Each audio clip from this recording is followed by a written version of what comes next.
So what is UBS Wealth Management telling clients about China right now?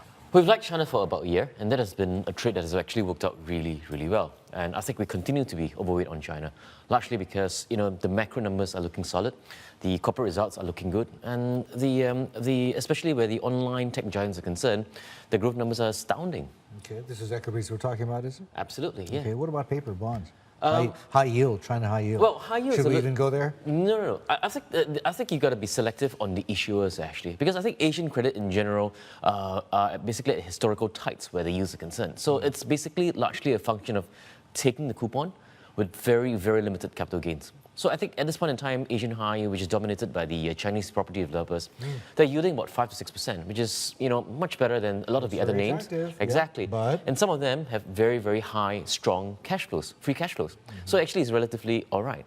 Okay. But considering the fact that 3 years ago, 2 years ago, these guys were yielding 13, 14, 15%, it's just not as attractive as before.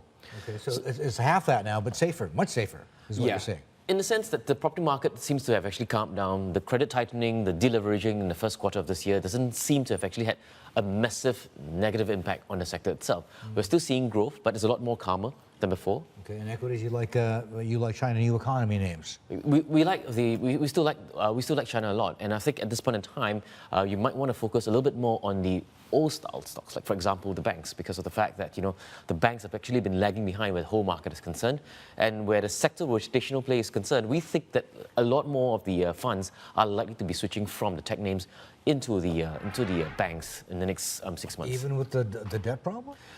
We don't think that sometimes things are cheap for a reason, right? Yeah, but we think that the debt problems is overdone, is overstated, and that things are not as bad as we thought it could be.